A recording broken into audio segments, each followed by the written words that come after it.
Part 1. Part 1. You will hear part of a telephone conversation between a job seeker and a recruitment agent. First, you have some time to look at questions 1 to 6.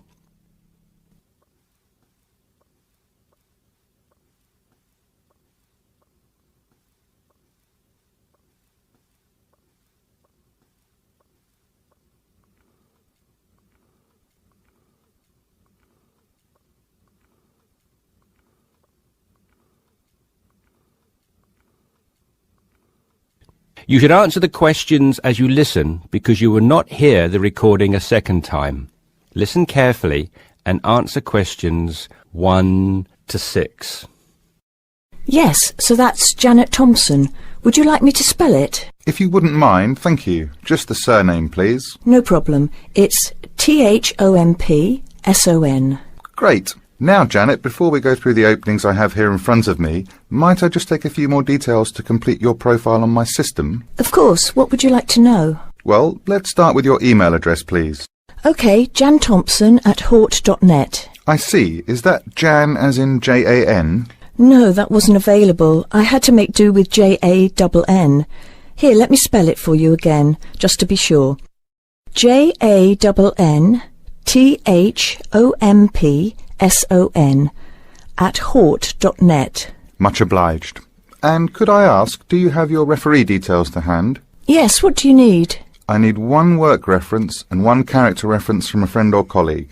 OK, for a work reference, there's Jane Foote. She's my former boss at Bermuda Girls' School, head of English. OK. My personal referee is Monica Carbody. Mon and I have been best friends since we met in Bermuda in 1991, when she was Deputy Head of English under Mrs. Foote. Perfect. And you mentioned, of course, that you're an English teacher, but are there any additional subjects you're qualified to teach? Yes, I have a diploma in special needs, and I can also do history to GCSE level. Very good.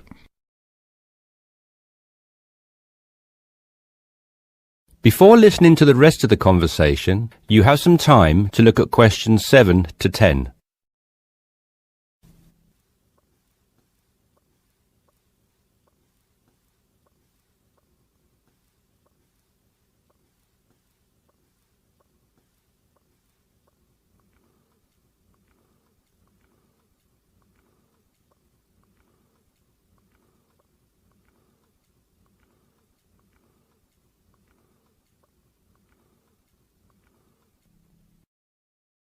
Now listen and answer questions 7 to 10. Do you think I stand a good chance of finding something? Oh, better than good. In fact, we have some positions we can offer you today. You see, it's not so difficult to find a temporary role. Tell you the truth, there are plenty of them around, but getting a permanent position will prove a little more trying, though. Would you be prepared to take up a position short-term? Of course, anything that pays. Excellent. Well, there are 3 positions that I can offer you right now. The first is a teacher of English in LaSalle School. I'm sure you know it, right in the city centre. Yes, near where I live, actually. Even better. Well, it's a 6-month contract, and the very attractive thing about this role is that the head of English at LaSalle will, if she's satisfied with your performance after 6 months, offer to make you a permanent member of staff. Wow, that's food for thought. It certainly is, bearing in mind what I said before about how hard it is to find a permanent role. The second position I have to offer you is in a school near Chelsea. It's called the Chelsea Free School. Are you familiar? I can't say that I've heard of it. Well, this contract is for 1 year, which is a lot better, looking at it from a short-term job security perspective, than the first role I mentioned. But you also have to realise that you are a temporary replacement for a female teacher who has taken maternity leave. There is no prospect of the position being made permanent. I see. I have one other vacancy at the minute, though I doubt you'll find it quite so appealing. It's situated in rural Cambridgeshire. I'll spell that just in case you want to take it down. CAMBRIDGESHIRE. And the school simply goes by the name Cambridge, though it's not in any way related to the other more well-known establishment of the same name. I was just going to ask that. What a lovely location, though, eh? Yes, but there's a catch. It's only a 6-week contract to cover for someone on extended sick leave. I see. Well, I guess that's ruled out then. What sort of salary can I... That is the end of part 1. You now have half a minute to check your answers.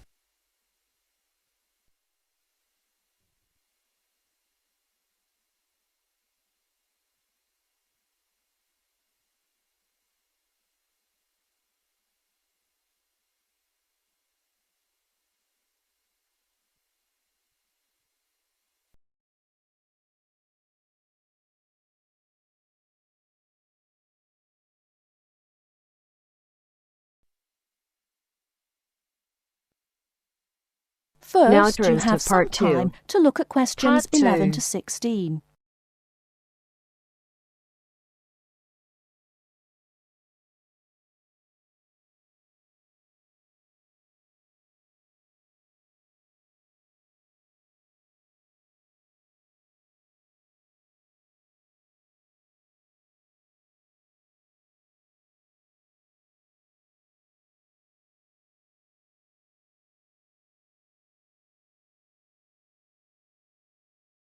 Now, listen carefully and answer questions 11 to 16.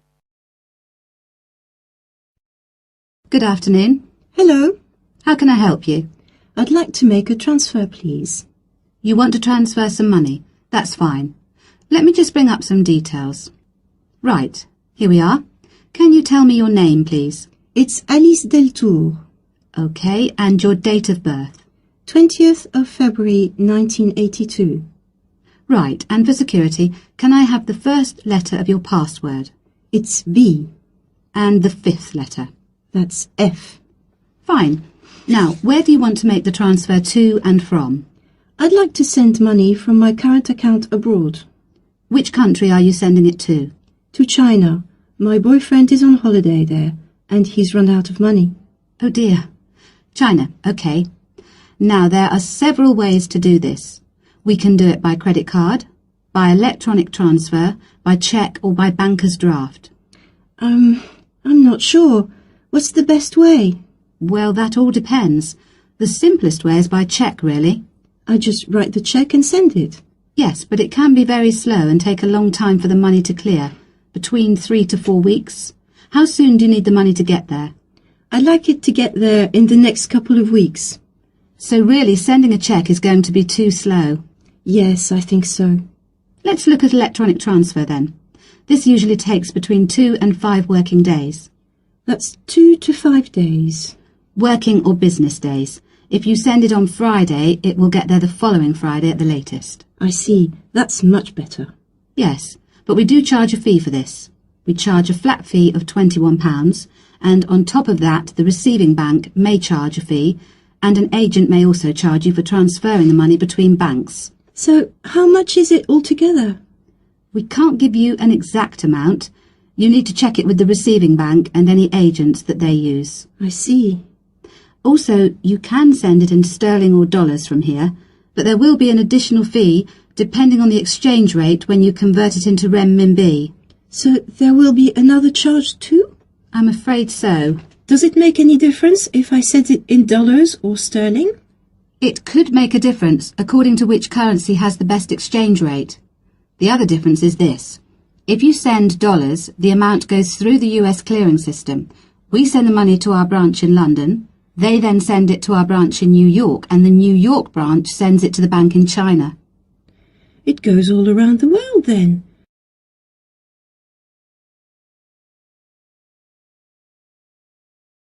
Before you hear the rest of the talk, you have some time to look at questions 17 to 20.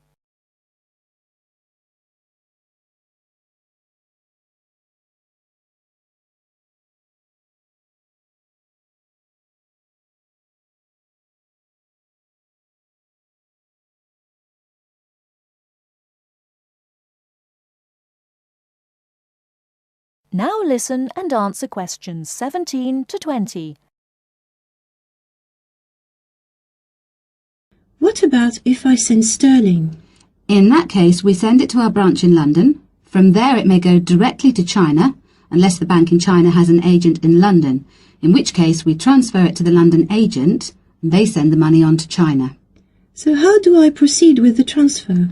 OK, first we'll need some details about the beneficiary from you. The who? The beneficiary. The person receiving the money. Okay, what do you need to know? We'll need the full name of the beneficiary and their account number. Okay. You need to tell us the name of the bank in China and the address of the branch. We also need the bank's sort code and the SWIFT number. What's a SWIFT number? Basically, it's an interbank code. It helps banks identify each other through a unique code number. Okay, and that's spelt? SWIFT, SWIFT. And the final thing we need is the reason for sending the money. You need a reason from me? I just told you my boyfriend's run out of money. Well, we don't need a reason. The receiving government needs to know why the money is entering the country, and we have to be able to tell them. Okay, so from me you need the bank's name, the address of the branch, the sort code and SWIFT number, the beneficiary's name and account number, and a reason for sending the payment. Yes, that's correct. Okay, so I'll check these out and come back to you with them so we can go ahead with the transfer.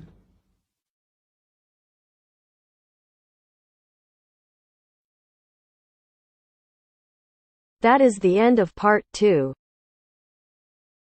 You now have half a minute to check your answers.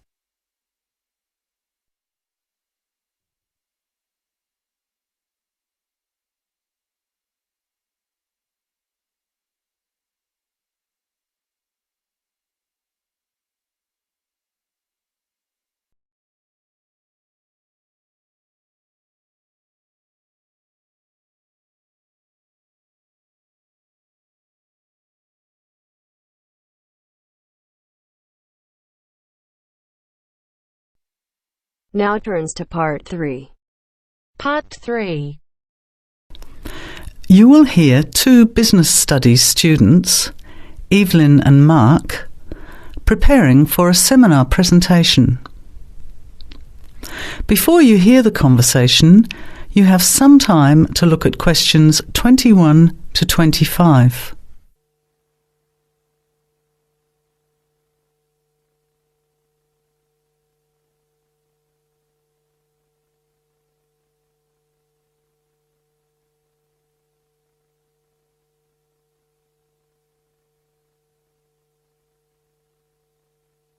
Well, I think the marketing of food would be a good topic.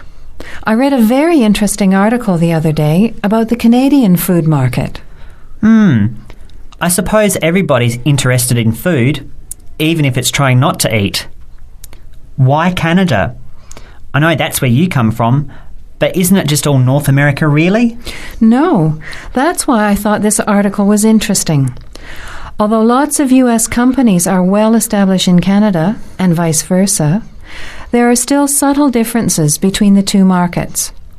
It says here, the Canadian market is definitely not a northern clone of the US. I like that. And it says that if you understand these differences, it can have a big impact on successful food marketing. So I know that Canada has a big French-speaking population in Quebec. Is this what they're referring to? Not only French and English speakers, there are many different ethnic groups in Canada. It's really quite multicultural. For example, Toronto has large Asian and Italian populations, and Vancouver's got a large Asian population too. And because Canada's population is small, these groups make quite an impact, introducing new styles of cooking. So you can see lots of unfamiliar vegetables and things in the markets, and new restaurants are opening every day. It's great if you love trying out new foods, as many people do.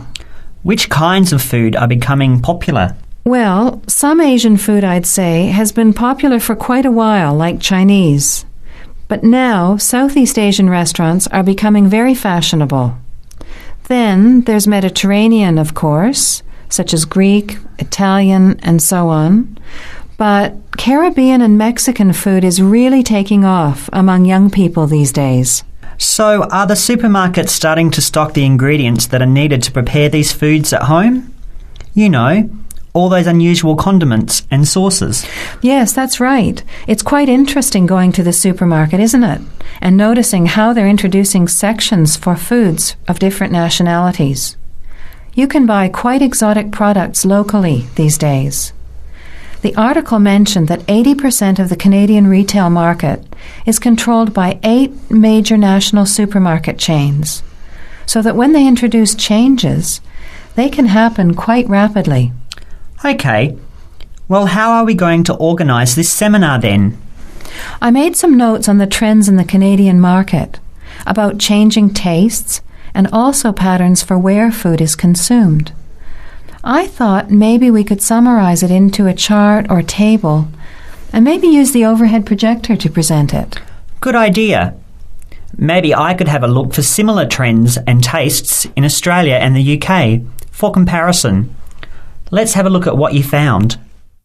Before the conversation continues, you have some time to look at questions 26 to 30.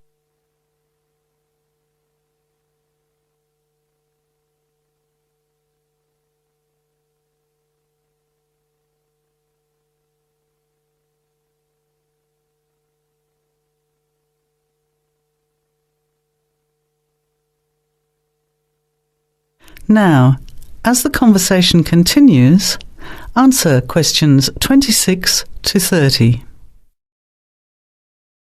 The most significant trend, it seemed to me, was that Canadians are definitely interested in healthy food.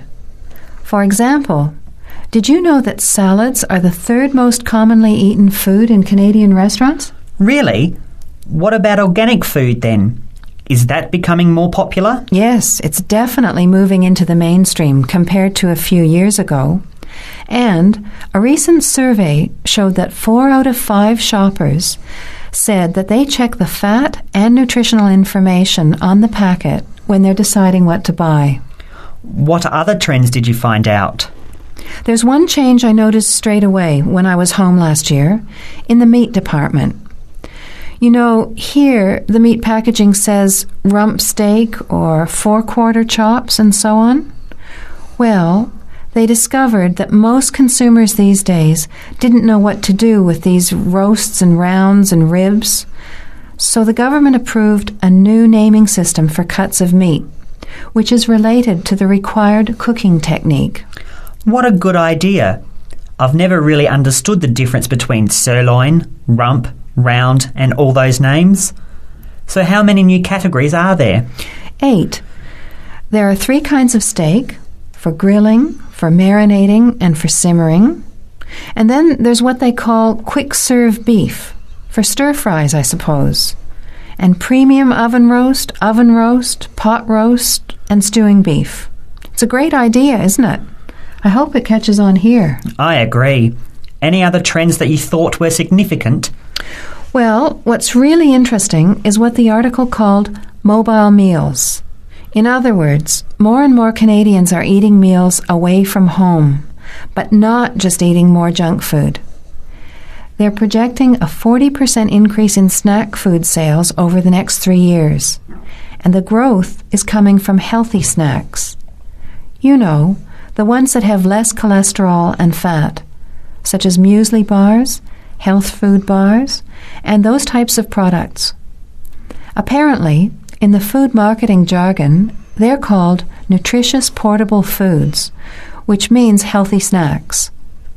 The other major trend is that young people are doing more of the food shopping these days, so marketing has to be aimed more at them, as well as more conventionally at the mother.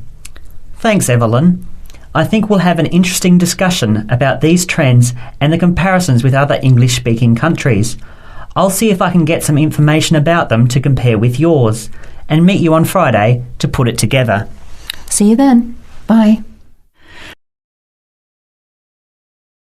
That is the end of part 3. You now have half a minute to check your answers.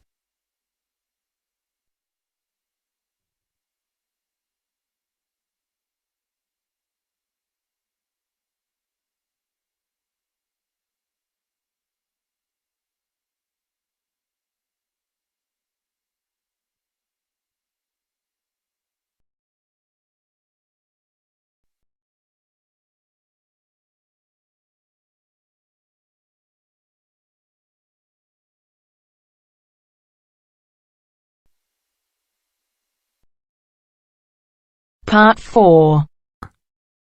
You are going to hear a talk on Anne Bonny, a female pirate. First, you have some time to look at questions 31 to 35.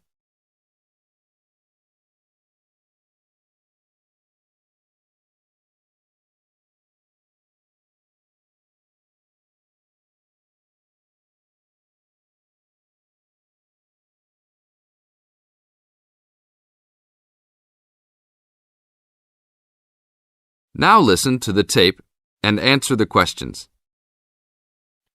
Anne Bonny was one of the two most famous female pirates. She sailed on the crew of Calico Jack Rackham. Anne was romantically involved with Calico Jack, but she could be counted as none the less as fearless as any other pirate. She was born in County Cork, daughter of an attorney and his maid. The lawyer left Ireland in disgrace, but found fortune in the Carolinas. There, he amassed a fortune and bought a large plantation. A ne'er-do-well pirate sailor named James Bonny married Anne in an attempt to steal the plantation, but Anne's father instead disowned her. Bonny then took Anne to the Bahamas, where he turned informer to Governor Woodes Rogers, turning in any sailor he didn't like as a pirate for a handsome reward. Anne quickly grew to dislike her spineless husband and quickly caught the eye of one Calico Jack Rackham, a pirate of some renown. Governor Rogers had recently passed an amnesty for pirates, which left Bonny out of work. The admiration between Anne and Calico was mutual. Calico Jack was a handsome man who knew how to spend money as well as steal it. Anne was a well-endowed lass with a fiery spirit and a temper that matched that of any man. In any event, Calico offered to buy Anne from Bonny, but Bonny instead took the matter up with Governor Rogers, who said that Anne was to be flogged and returned to her true husband. That night, Calico and Anne slipped out in the harbour, stole a sloop, and began a life of piracy together.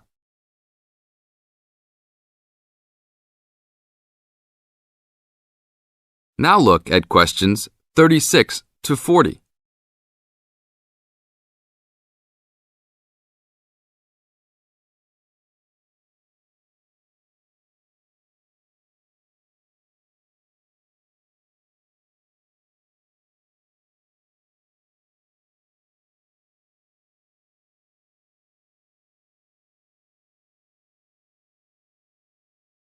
Questions 36 to 40.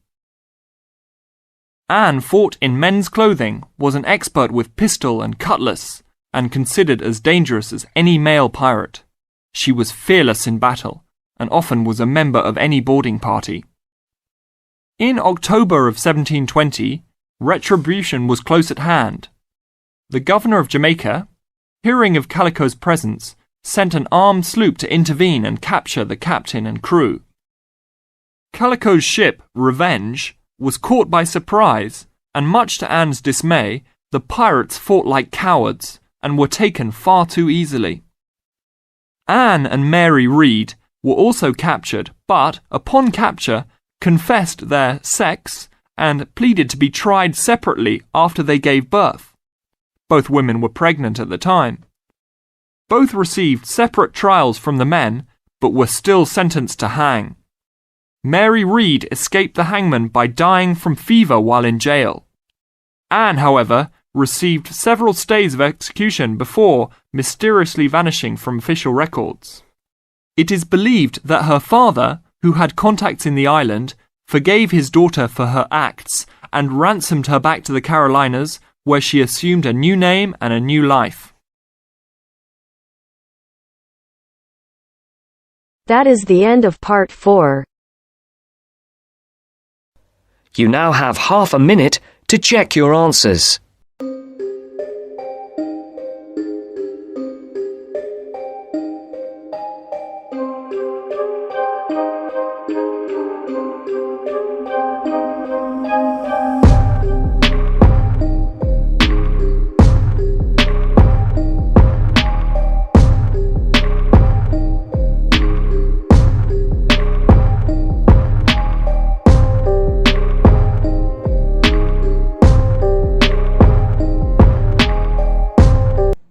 everyone, welcome to our channel. Today in this video I'll discuss with you writing task 2, and the question for today is: people produce more garbage than in the past. Explain how it is affecting us and the measures that could be taken to address the situation. Provide specific examples and explanation to support your answer. So we have to tell the causes and how we can, the causes of garbage people are producing at an alarming rate, and we have to tell the measures and what solutions can be taken to address this issue. So let's start with the introduction, in which we will be just rephrasing the given question. Undeniably, nowadays people are producing rubbish at an alarming rate and posing a threat to human health and the environment. So they are producing the rubbish means garbage at an alarming rate, and posing a threat means causing a threat to the human health and the environment. Means these are the effects of the garbage. This can be alleviated, means reduced, by minimizing the use of plastic and replacing it with reusable things, which will result in less rubbish or garbage. So that was the introduction. Moving to the body paragraph 1, we will be discussing that how it is affecting us, how garbage is affecting us, and in body paragraph 2 we will be writing some solution for this problem. There is no ounce of doubt that the rising trash levels are having a harmful impact on human health. Pollution and respiratory issues are caused by excessive garbage. So these are the problems which people are going through because of a lot of garbage. The air quality is deteriorating, means it is damaging day by day because of the mountains of garbage, and people living around these places are unable to breathe properly. Apart from it, litter on the roads and overflowing bins of waste carry germs which can lead to outbreaks of diseases such as cholera, typhoid, and if the waste gets into water, the contaminated water can lead to death and poor general health, devastating the entire city. So these are the problems which could happen due to the garbage. Firstly, we discussed that pollution and respiratory issues, then the air quality is deteriorating day by day because of the garbage, then some of the diseases which could happen because of the overflow of the bins. Moving to the body paragraph 2, in which we will be discussing the solution of this problem, that what we can do to stop the overflow of the garbage. The only solution is to junk plastic and look for alternatives. So if we have to dump plastic, instead of plastic we have to use the alternative of the plastic substances. For instance, substitute plastic cups and plastic pens with paper cups and vintage ink pens respectively. So what we can do, instead of using plastic cups we can use paper cups, and instead of using plastic pens we can use vintage ink pens. Ditch plastic straws, instead sip the drink. So what we can do, we can, instead of sipping the drink with the help of a straw, we can just sip the drink directly with the glass. Another feasible solution to this issue could be recycling. People can use reusable products such as glass bottle, grocery bags of clothes, and many more things. So instead of using plastic bags we can use, or plastic bottles, we can use the alternative things which are reusable as well, as recyclable items can be reused and hence resulting in less garbage and can protect human health and the environment as well. Now writing the conclusion. To reiterate, people are producing garbage at a rapid rate which has a heavy toll, means it has deadly effects on human health, and this could be mitigated, means controlled, by using reusable products and recycling the garbage as much as possible. So it can be controlled by using the products which are reusable as well as by recycling the garbage we have already produced. So this was for today. If you like the video, do hit the like button and subscribe to our channel. I'll meet you in the next video. Till then, bye bye and take care.